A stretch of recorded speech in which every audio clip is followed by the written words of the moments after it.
Assalamualaikum warahmatullahi wabarakatuh. Perkenalkan, nama saya Dandi Ricardo dengan NIM 2108 dari kelas 3D Akuntansi Syariah Fakultas Ekonomi dan Bisnis Islam IAIN Syekh Nurjati Cirebon.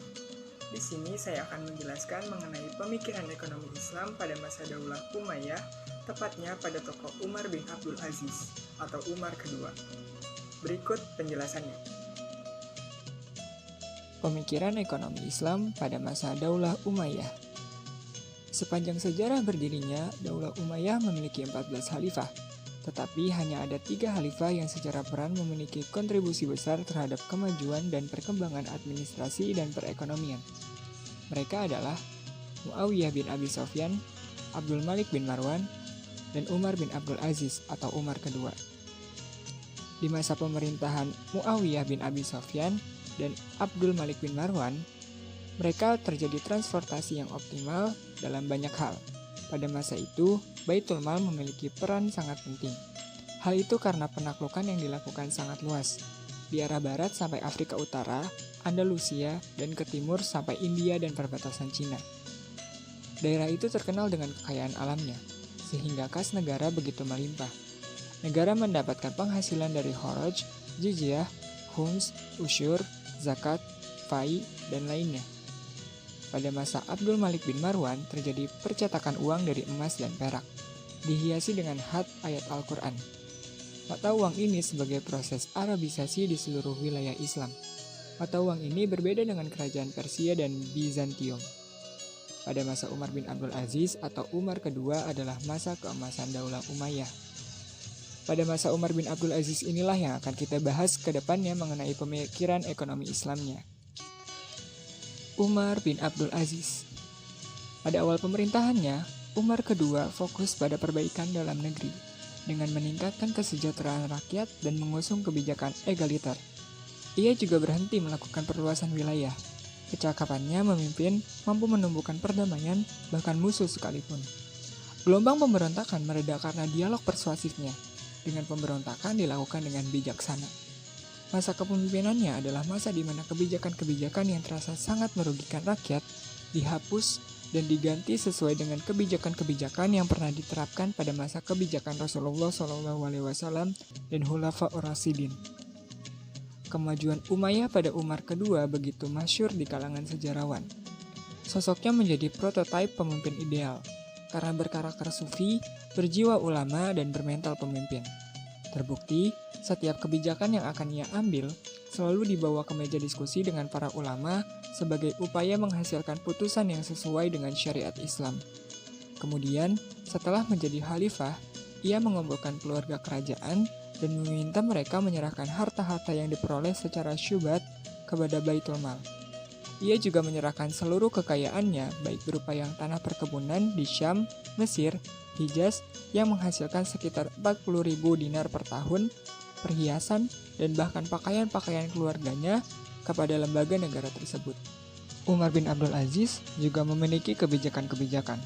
Kebijakannya yaitu diantara lain, yang pertama ada menghapus diskriminasi, yang kedua zakat, yang ketiga administrasi, yang keempat pertanian, dan yang terakhir kharaj dan jizyah. Saya akan menjelaskan satu persatu. Kebijakan Umar bin Abdul Aziz yang pertama yaitu menghapus diskriminasi. Kebijakan yang paling menarik di masa Umar kedua ini ialah di mana Umar kedua menghilangkan kesenjangan sosial antara penduduk asli Arab dan non-Arab, sehingga tidak ada lagi masyarakat yang dipisahkan karena kelas 1 dan 2 dalam tatanan sosial bermasyarakat. Umar menilai pembebanan jizyah kharaj kepada mawali mencederai nilai Islam yang dibawa Nabi. Nabi tidak diutus untuk memungut pajak dan mencari kekayaan, tetapi mengislamkan, sehingga ekspansi wilayah dan pemungutan liar dihentikan. Misalnya, semula seorang mawali membayar kharaj dan jizyah, setelah memeluk Islam hanya membayar usar. 10% bagi petani muslim. Di antara kebijakannya yang melambangkan kecintaan kepada rakyat, ia menggaji buruh setengah dari gaji pegawai kerajaan. Bahkan, bayi yatim yang ayahnya gugur di medan perang mendapatkan tunjangan pensiunan dan bulanan. Basis struktur pembangunan dalam pemerintahan Umar kedua adalah keadilan. Ajaran Islam benar-benar dijalankan dengan baik pada masanya. Bersih dari keberpihakan dalam pelayanan atau peradilan. Pada masanya juga tidak ada persengketaan atau konflik antar umat-umat beragama. Dalam suatu kisah, Umar mengembalikan ke gereja Es Thomas yang dahulunya adalah dijadikan masjid pada masa Al-Walid I dan dibebaskan dari pajak. Umar juga melarang hukuman mati dan potong tangan, kecuali jika benar-benar bersalah. Saat itu pula banyak kaum Mawali berbondong-bondong sangat simpatik terhadap pemerintahan Umar kedua. Hal ini karena ia menghilangkan jurang yang membatasi orang Arab dengan non-Arab, dengan sistem pemerintahan yang egaliter dan penuh kasih sayang. Secara garis besar, karakteristik kepemimpinan Umar kedua adalah ia kompeten dan punya kapabilitas, ia memimpin dengan penuh cinta. Dalam kebijakan lainnya, Umar pernah memutuskan untuk mengurangi pajak dari orang Kristen Najran. Dari 2.000 dikurangi menjadi 200 keping. Kebijakan ini ia ambil setelah mengetahui banyak dari mereka bukan orang kaya. Ia juga melarang orang Islam membeli tanah orang Kristen, karena menyebabkan mereka tidak memiliki lahan garapan. Beliau membangun ekonomi kerakyatan yang menjunjung tinggi toleransi. Orang Zimmi yang tidak mampu diberi pinjaman tanah agar bisa digarap. Persoalan pajak tidak diberlakukan di awal pemerintahan Umar kedua, karena kondisi kurang kondusif. Baru setelah stabilitas perekonomian masyarakat stabil, ia mulai memberikan beban pajak untuk Muslim membayar kharaj dan non-Muslim membayar kharaj dan jizyah. Dalam kurung waktu singkat, ia merasakan keberhasilan pemberian lapangan kerja produktif kepada masyarakat luas. Kebijakan Umar bin Abdul Aziz yang kedua yaitu mengenai zakat. Khalifah yang terkenal soleh ini memberikan kebebasan daerah untuk mengatur regulasi zakat, sehingga pajak tidak diserahkan kepada pusat, bahkan jika kekurangan, zakat dan pajak akan diberikan subsidi dari pemerintah pusat. Adanya kebijakan ini, banyak daerah yang memperoleh surplus. Umar menyarankan kepada daerah yang sejahtera mengirim bantuan untuk daerah yang masih tergolong kurang, sehingga pemerataan pembangunan tercapai. Tercatat dalam sejarah, kesejahteraan rakyat sangat tinggi. Terbukti ketika pembagian zakat, Amil kesulitan mencari mustahik zakat, karena sudah banyak rakyat menjadi muzaki. Umar kedua memilih Amil yang amanah dan profesional, serta mengawasi kinerja mereka. Terbukti, sistem perpajakan dan penyaluran kekayaan negara secara menyeluruh berdampak pada kesejahteraan rakyat. Sistem kerja dengan model desentralisasi ini telah menandai terbentuknya otonomi daerah pada masa itu. Kebijakan Umar bin Abdul Aziz yang ketiga yakni administrasi. Strategi awal Umar kedua terbagi menjadi dua, yaitu yang pertama penataan ulang administrasi. Ini merupakan bagian vital, karena ia menyadari betapa pentingnya menjamin kesehatan sistem sebagai upaya menghasilkan kebijakan yang proporsional dan tepat sasaran sesuai dengan tuntutan agama. Umar kedua mengatur para penguasa dan pejabat daerah netral, adil, memberikan kesamaan hak dan kewajiban kepada orang Mawali dan Arab. Pejabat yang zalim, korup, tidak pro rakyat akan dipecat tanpa pandang bulu. Ia juga terkenal soleh dan jujur. Umar kedua juga mengangkat pejabat daerah dari suku-suku yang saling bermusuhan, seperti Ali bin Artad sebagai gubernur Basra, Abdul Hamid bin Abdurrahman di Kufah, Umar bin Hubairah di Mesopotamia, dan Jarrah bin Abdullah di Khurasan. Strategi yang kedua, reformasi pengelolaan harta negara. Masa Daulah Umayyah penuh dengan konflik sekte dan golongan. Persoalan sosial politik ini menyebabkan pengelolaan keuangan publik mengalami degradasi. Belum lagi pengelola yang kurang kompeten menyebabkan kezaliman dalam pengelolaan kas negara. Adapun manajemen terhadap kekayaan negara ia implementasikan dalam regulasi tanah, pertanian, jizyah, kharaj, zakat, perdagangan, dan lainnya. Ia sangat berani dan tegas menindak pejabat yang menyimpang. Itu terbukti dengan adanya puluhan pejabat yang dipecat. Salah satunya adalah Yazid bin Muhallab. Ia dihukum karena tidak mampu memberikan bukti atas tuduhan penggelapan pajak. Walau ia sempat kabur dengan menyogok para sipir penjara, ia akhirnya tertangkap lagi dan dipenjara di Aleppo. Gubernur Andalusia, Al-Hur, diberhentikan karena tamak, gila harta, kejam, dan licik. Pejabat negara yang tidak cakap, ia ganti dengan pejabat baru yang lebih kompeten. Tercatat, ada 6 gubernur yang ia ganti, akibat kasus penyelewengan dan tidak bisa diandalkan. Di antaranya adalah Habib al-Mahab di Sin, Yazid bin Mahlad di Khurasan, Sufyah bin Haris al-Kaulani di Kufah, dan lainnya. Nama-nama seperti Muhammad bin Su'aid al-Fahri di Afrika, Urwah bin Muhammad Atiyah al-Sa'di, Adi bin Artad di Basrah, merupakan sosok-sosok yang Umar kedua pilih menggantikan pejabat yang diberhentikan. Alasan pengangkatan mereka bukan karena faktor politik atau keluarga, tetapi lebih kepada kesolehan, pengetahuan agama, kecakapan, bukan orang yang rakus kekuasaan, dan yang terpenting, mereka berasaskan Quran dan hadis dalam setiap mengambil langkah. Dalam pengawasan pemerintahan terhadap para kepala daerah, Umar kedua meminta rakyat mengawasi mereka jika mengkhianati amanat. Semua pegawai sipil digaji 300 dirham dan dilarang mempunyai pekerjaan sampingan agar meningkatkan efektivitas dan efisiensi kinerja pegawai dengan tujuan supaya pelayanan masyarakat maksimal. Kebijakan Umar bin Abdul Aziz yang keempat yaitu pertanian. Umar kedua melarang penjualan lahan garapan agar tidak ada penguasaan lahan dan semua rakyatnya mendapatkan hak untuk mencari penghasilan. Jika seorang muslim ingin menggarap sawah, harus dengan persetujuan negara, yaitu menyewa tanah dari Baitul Mal dengan durasi waktu tertentu dan biaya sewa sebesar kharaj. Aturan hampir serupa juga ia terapkan pada kaum mawali muslim, di mana mereka harus tetap di desa serta menggarap sawah dan hasilnya adalah miliknya sebagaimana pemilik tanah.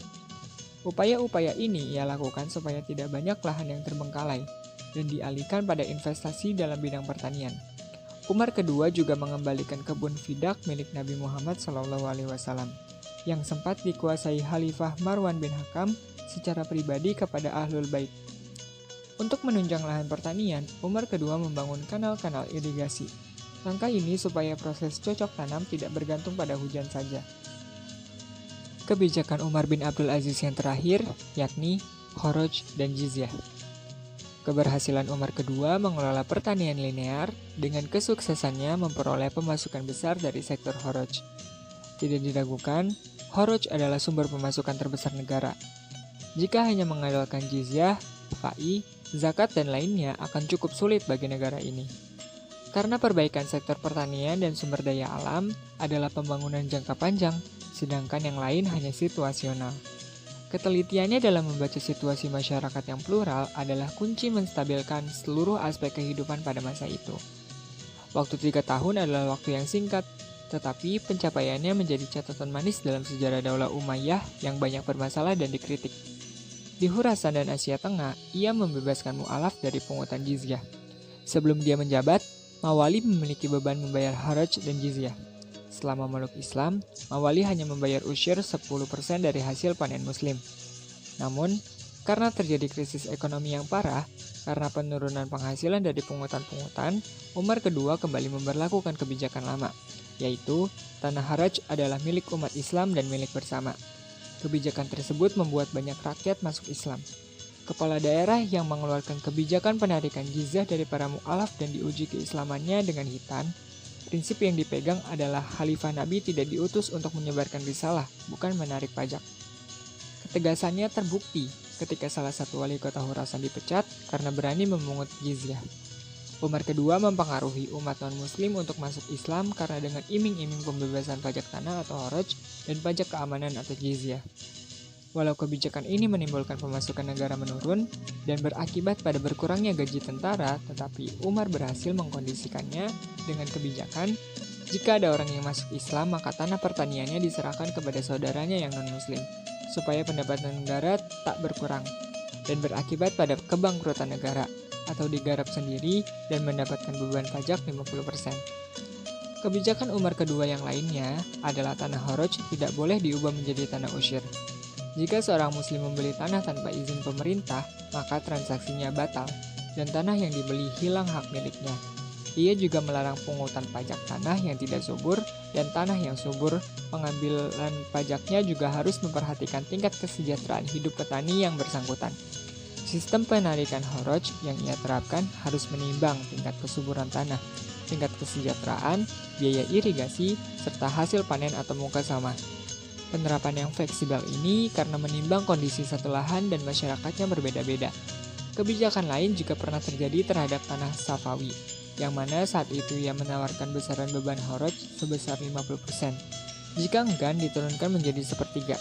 Jika tidak mau, diturunkan menjadi 1/10. Jika tetap tidak mau, maka ongkos pengelolaan akan dibiayai oleh Baitul Mal. Pada waktu itu, pendapatan dari sektor kharaj dan jizyah sempat mengalami defisit. Kondisi ini disebabkan banyaknya orang yang masuk Islam demi menghindari kharaj dan jizyah. Kemudian banyak tanah orang-orang Zimmi dibeli orang Arab. Penurunan masukan ini sangat masuk akal, mengingat orang Arab tidak menguasai teknik pertanian dengan asumsi jika tanah dikuasai orang Arab tidak akan menghasilkan jizyah dan kharaj atau usyur.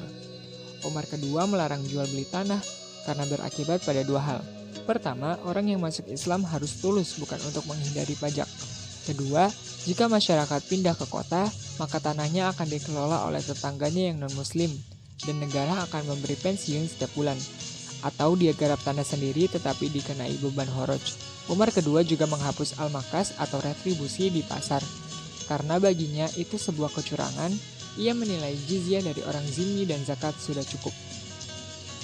Itu tadi penjelasan mengenai kebijakan pemikiran ekonomi Islam pada masa Daulah Umayyah, tepatnya pada tokoh Umar bin Abdul Aziz yang dapat saya jelaskan. Mengutip sedikit quotes dari Umar bin Abdul Aziz, barang siapa melakukan suatu pekerjaan tanpa ilmu pengetahuan tentang itu, maka apa yang dia rusak lebih banyak daripada apa yang dia perbaiki. Sekian penjelasan dari saya, kurang dan kurangnya mohon maaf. Terima kasih. Wassalamualaikum warahmatullahi wabarakatuh.